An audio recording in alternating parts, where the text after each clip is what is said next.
Hi friends, இன்றைக்கி டே பார்த்தீங்கன்னா 96ங்க. Match முடிச்சுட்டு வரப்போ எப்படியும் நைட் ஆயிடுச்சுங்க. எப்போதுமே மிட் நைட்டில் தான் வருவான். இன்றைக்கி கொஞ்சம் ஏர்லியராக வந்துட்டாங்க. ஒரு 10:30 போல் வந்துட்டான்.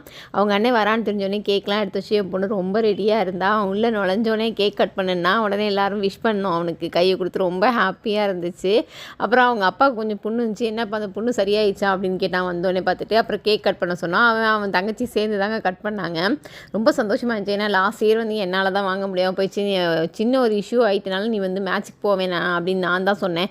அதனால் சிஎம்ஐ பார்க்குறதும் போச்சு, நம்ம உதயநிதி ஸ்டாலினை பார்க்குறதும் போயிடுச்சுங்க. அதனால் அவங்க கூட சேர்ந்து ஃபோட்டோ எடுக்க வேண்டியது அது ரொம்ப மிஸ் ஆகிடுச்சு. அதனால் நீ இந்த வருஷம் கண்டிப்பாக போய் அவனை 10th இருந்தாலும் பரவாயில்ல, ப்ராக்டிஸ் இல்லாட்டியும் பரவாயில்ல, நீ கண்டிப்பாக போயே ஆகணும் அப்படின்னு சொன்னேன். அதேமாதிரி போனால் மெடலும் வின் பண்ணிட்டு வந்துட்டான். 2 பிரான்ஸ் வாங்கியிருந்தாங்க. ரொம்ப ஹாப்பியாக இருந்துச்சு. ஏன்னா ப்ராக்டிஸ் அந்தளவுக்கு இல்லாமல் அவனோட ஃபுல் ஸ்ட்ரென்த்தை போட்டு அவன் எஃபர்ட்டை போட்டு வாங்கிட்டு வந்திருக்கான். நீ போடுறா நாங்கள் ஃபோட்டோ எடுக்கிறோன்னு சொன்னதுக்கு ஃபஸ்ட்டு அவன் தங்கச்சிக்கு போட்டான். அப்புறம் அவங்க அப்பாவுக்கு எனக்கு கேக் ஊட்டி மெடல்லாம் போட்டு ரொம்ப ஹாப்பியாக இருந்துச்சுங்க. அந்த நைட் டைமே எங்களுக்கு ரொம்ப பிரகாசமாக இருந்த மாதிரி இருந்துச்சு. எப்போதுமே அவங்க அப்பா சின்ன பிள்ளைலேருந்து இந்த மாதிரி ஃபோட்டோ எடுத்துகிட்டே இருப்பார். நான் இது ஃபஸ்ட் டைம் ஷூட் பண்ணுறேன். பிடிச்சிருந்தா